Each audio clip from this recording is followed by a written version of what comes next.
और आगे बढ़ेंगे। आपको बता दें कि राज्यसभा चुनाव के लिए वोटिंग इस वक्त जारी है। 15 सीट पर शाम 4 बजे तक वोटिंग होनी है। यूपी के 10 सीटों पर वोट डाले जा रहे हैं। कर्नाटक की बात करें तो 4 सीट पर मतदान हो रहा है। हिमाचल की 1 सीट पर वोटिंग हो रही है। इस वक्त की बड़ी खबर आपको बता रहे हैं। 3 राज्य उत्तर प्रदेश, हिमाचल और कर्नाटक, जिनकी 15 राज्यसभा सीटों के लिए इस वक्त वोटिंग हो रही है। सुबह 9 बजे से वोटिंग शुरू हो चुकी है और शाम 4 बजे तक वोटिंग होगी। तो वहीं 5 बजे वोटों की गिनती होगी। सबसे ज्यादा सीटें 10 सीटें उत्तर प्रदेश की हैं, जहां समाजवादी पार्टी को एक के बाद एक बड़े झटके लग रहे हैं। अब देखें किस तरीके से पहले तो जयंत चौधरी के साथ छोड़ने से, और अब यह भी कहा जा रहा है कि पल्लवी पटेल समाजवादी पार्टी से नाराज चल रही हैं। तो समझिए कि टेंशन अखिलेश यादव की बढ़ती जा रही है। लेकिन इसी के साथ एक बड़ी खबर इस बीच मिल रही है, वो ये कि बीजेपी में शामिल हो सकते हैं मनोज पांडे, जो कि अखिलेश यादव के बेहद करीबी बताए जाते रहे हैं। रायबरेली से बीजेपी उन्हें अपना उम्मीदवार बना सकती है। एक और बड़ी खबर, इससे पहले पल्लवी पटेल को लेकर खबर मिल रही थी कि नाराजगी उनके सामने आ रही है समाजवादी पार्टी से, लेकिन इस वक्त बड़ा अपडेट ये कि बीजेपी में मनोज पांडे शामिल हो सकते हैं और रायबरेली से बीजेपी उनको अपना उम्मीदवार बना सकती है। बीजेपी ने पहले से ही पूरी स्ट्रैटेजी, रणनीति तैयार कर ली है। और देखिए रायबरेली, क्योंकि काफी हॉट सीट रायबरेली है, और आप ये देखेंगे कि लोकसभा का चुनाव, क्योंकि इससे पहले सोनिया गांधी वहीं से लड़ती आई हैं, उनको जीत भी मिली है। लेकिन अब बीजेपी की बात करें तो बीजेपी ने भी पूरी तैयारी कर ली है और ये कहा जा रहा है कि मनोज पांडे, जो कि अखिलेश यादव के बेहद करीबी माने जाते रहे हैं, एक तरफ तो वो बीजेपी में शामिल हो सकते हैं, तो वहीं दूसरी तरफ ये कहा जा रहा है कि बीजेपी रायबरेली से उनको अपना उम्मीदवार बना सकती है। 12 बजे का समय मुकर्रर किया गया है जब वो पार्टी में शामिल हो सकते हैं। दोहरा झटका ये अखिलेश यादव के लिए, समाजवादी पार्टी के लिए। और इसी बीच एक और बड़ी खबर आपको बता दें, राज्यसभा चुनाव पर बड़ी खबर यह मिल रही है कि डिप्टी सीएम ब्रजेश पाठक का स्टेटमेंट सामने आया है। बीजेपी को सभी विधायकों का समर्थन है, 8 प्रत्याशी जीतेंगे, ब्रजेश पाठक की तरफ से कहा गया। देखिए बीजेपी की तरफ से 8 कैंडिडेट्स हैं, उम्मीदवार हैं, और वहीं समाजवादी पार्टी ने 3 उम्मीदवार बनाए हैं। ऐसे में 10 सीटों पर 10 सीटें उत्तर प्रदेश से खाली हो रही हैं। लेकिन ब्रजेश पाठक ने क्या कुछ कहा, एक बार पहले आप खुद वो सुन लीजिए। भारतीय जनता पार्टी अपने 8 प्रत्याशियों को माननीय विधायकों के आशीर्वाद से जीत की तरफ तेजी के साथ अग्रसर करा रही है, और इस सब में लोकतंत्र में माननीय विधायकों का आशीर्वाद भारतीय जनता पार्टी को प्राप्त है। एजेंसियों का दबाव है, भारतीय जनता पार्टी को सभी विधायकों का आशीर्वाद प्राप्त है। 2 डिप्टी सीएम को आपने सुना। इस बीच लखनऊ से एक बड़ी खबर, राज्यसभा चुनाव के लिए वोटिंग जारी है। बीएसपी के विधायक बीजेपी को वोट करेंगे। बीएसपी विधायक उमाशंकर सिंह बीजेपी को अपना समर्थन देंगे, यानी कि बीजेपी की तो बल्ले बल्ले नजर आ रही है। एक तरफ उनके, आपने डिप्टी सीएम को भी सुना, ब्रजेश पाठक का ये कहना कि हमारे विधायक तो भाई देखिए एकजुट है, हमारे साथ ही हैं, लेकिन दूसरी तरफ से जो बीएसपी के विधायक हैं वो भी बीजेपी को अपना वोट देंगे, यानी कि समर्थन उसके उम्मीदवार को देंगे। उमा शंकर सिंह बीजेपी को सपोर्ट करेंगे। और तीसरी तरफ आप ये देखिए कि जो अखिलेश यादव के विधायक हैं उनको लेकर कहा जा रहा है, संशय कुछ इस तरीके का भी बना हुआ है, संभावना कुछ इस तरह की भी है कि वो बीजेपी के जो उम्मीदवार हैं उनको वोट कर सकते हैं, यानी कि क्रॉस वोटिंग जिसका जिक्र सुबह से किया जा रहा है। इसीलिए जो राज्यसभा का चुनाव है फिलहाल उत्तर प्रदेश में काफी दिलचस्प नजर वो आ रहा है, काफी इंटरेस्टिंग वो लग रहा है। और इसी बीच बयानबाजी का दौर भी जारी है। सियासत काफी ज्यादा देखने के लिए इस वक्त मिल रही है।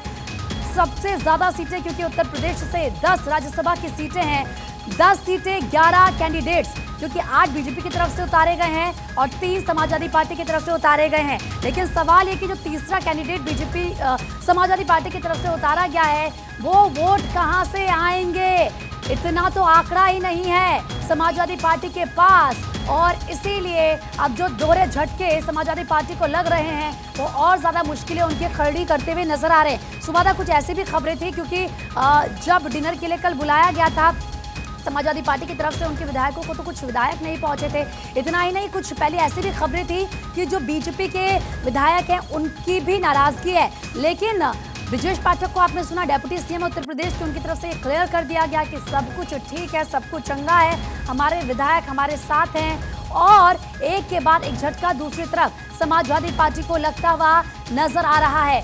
ये लखनऊ की आपने बात जान लिया, बात हिमाचल प्रदेश की कर लेते हैं। हिमाचल प्रदेश में 64 विधायकों ने अपना मतदान किया है। प्रदेश के 68 में से 64 एमएलएज हैं जो मतदान कर चुके हैं। प्रदेश में एक राज्यसभा सीट के लिए मतदान हो रहा है।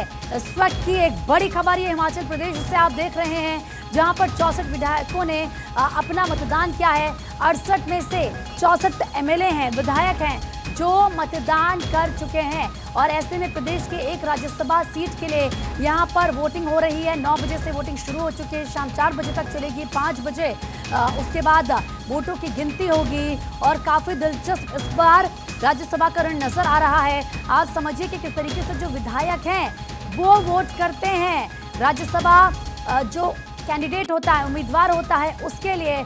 और ये जो एक एक वोट होता है वो कितना ज़्यादा इंपॉर्टेंट होता है, इसी बात से आप समझ सकते हैं। जो आंकड़ा होता है वो कैसे निकलता है ये भी भारत 24 ने आपको बताया। लेकिन इस बीच कर्नाटक की भी बात करेंगे। कर्नाटक में 4 राज्यसभा सीटों पर मतदान। वोटिंग पर पूर्व सीएम बसवराज बोमई का स्टेटमेंट सामने आया। शाम 5 बजे तक इंतजार करेंगे।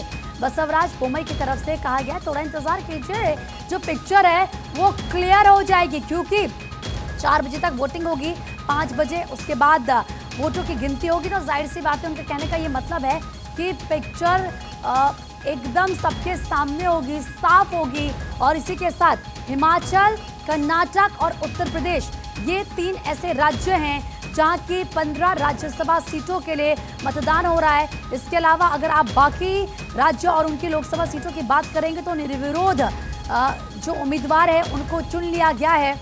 और इसीलिए ये 3 राज्य जहां पर आके सबकी नजरें टिकी हुई हैं, खास तौर पर सबकी नजरें उत्तर प्रदेश में टिकी हुई है। लेकिन कर्नाटक की बात करें तो वोटिंग पर जो पूर्व सीएम रहे हैं राज्य के बसवराज बोमई, उनका भी बयान सामने आया है और उनकी तरफ से ये कहा गया है कि थोड़ा सा इंतजार कीजिए, 4 बजे के बाद पिक्चर क्लियर हो जाएगी।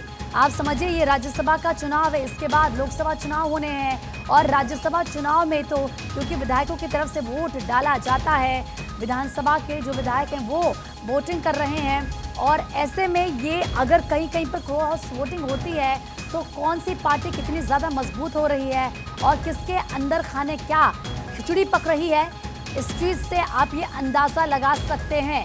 तो कर्नाटक में 4 राज्यसभा सीटों पर फिलहाल इस वक्त मतदान चल रहा है। और जो बसवराज बोमई हैं पूर्व सीएम, उनकी तरफ से भी ये स्टेटमेंट सामने आया है और वो कह रहे हैं कि थोड़ा इंतजार और उसके बाद पिक्चर पूरी तरीके से क्लियर होगी।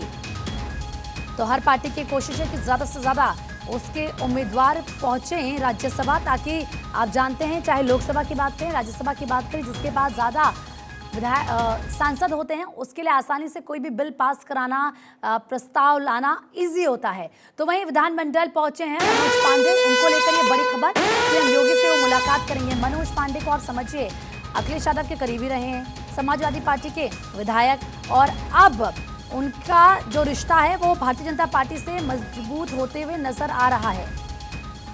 एहतेशाम सिद्दीकी इस वक्त ज्यादा बातचीत के लिए हमारे सहयोगी जुड़ चुके हैं हमारे साथ। एहतेशाम, जानकारी मिल रही है कि विधानमंडल पहुंचे हैं मनोज पांडे, सीएम योगी से मुलाकात करेंगे वो। जी हाँ, एकदम सही है। मनोज पांडे अभी भी बीजेपी के कई बड़े नेताओं से मुलाकात कर यहां से निकल गए हैं और कहीं न कहीं अब ये साफ तस्वीरें समझ में आ रही है। जो समाजवादी पार्टी के उच्चाहार के विधायक थे, आप उनसे पूछ लीजिए। मौजूद थे आज अंदर, आप मुख्यमंत्री के दूत बनकर आए। नहीं, माननीय मनोज पांडे जी जो सनातन धर्म के स्वामी प्रसाद मौर्य जी लगातार जो विरोध कर रहे थे, ये पक्ष में बराबर बयान देते थे। और समाजवादी पार्टी के लोग राम जन्मभूमि में दर्शन करने के लिए भी नहीं गए। इसके लिए वो कहते हैं कि मैं बहुत जन्म से सनातनी हूँ और इसका विरोध हो रहा है, इसलिए मैं इस पार्टी में नहीं रह सकता हूँ। वो भारतीय जनता पार्टी को करेंगे। आपको माना जाता है कि जो भी ऑपरेशन होता है दयाशंकर सिंह करते हैं?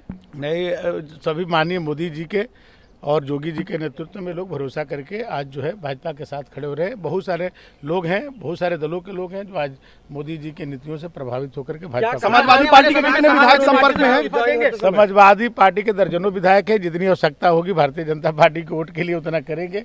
और सबसे ज्यादा वोट से संजय सेठ तो क्या जीतेंगे। बीजेपी लेकिन मैं एक बात बताऊं, सबसे ज्यादा वोट से संजय सेठ सर, जीतेंगे। स्वामी मौर्य ये फैक्टर बताइए- कितना बड़ा है? 3 लोग उधर विधायक लोग एक गाड़ी में गए, इधर मनोज पांडे को आप लेके जा रहे हैं। स्वामी मौर्य के खिलाफ ये लोग बोला करते थे, कितना बड़ा फैक्टर है स्वामी मौर्य? देखिए, स्वामी मौर्य की बात नहीं है, बात सनातन की है, बात भारत के संस्कृति और सभ्यता की है, भारत जो है हिंदुत्व की है। अखिलेश यादव से नाराजगी है क्या?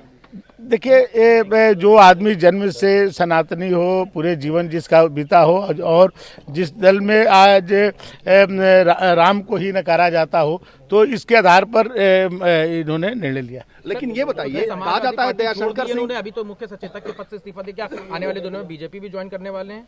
अब ये तो उनसे पूछिए भाई। कहते हैं सेंधमारी के एक्सपर्ट हैं आप। अरे नहीं, हर जगह आप ही को लगाया जाता है। ऐसा कुछ नहीं है। सभी लोग अपने अंतरात्मा के उस पर वोट दे रहे हैं, मोदी जी के नीतियों पर भरोसा करके वोट दे रहे हैं। अच्छा, तो दयाशंकर सिंह जो कि बीजेपी के विधायक हैं, दयाशंकर सिंह, उनको आप सुन रहे थे। कहा जाता तो उन्होंने उसमें बोल दिया था। जरूरत पड़ेगी तो बताएंगे। ठीक है, तो देखिए,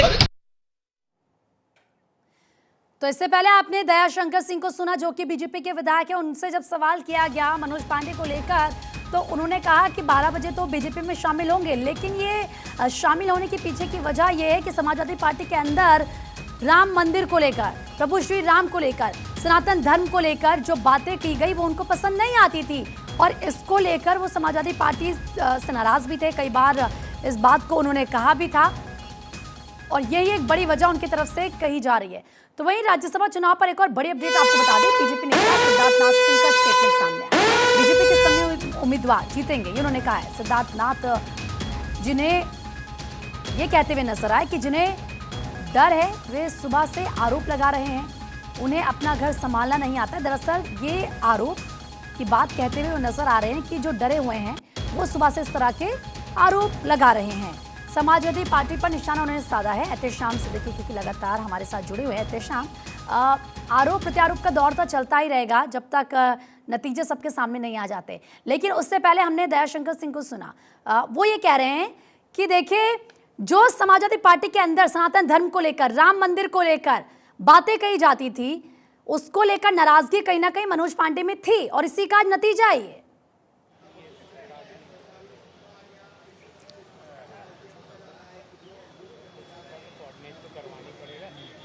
एहतेशाम, आप तक मेरी आवाज आ रही है?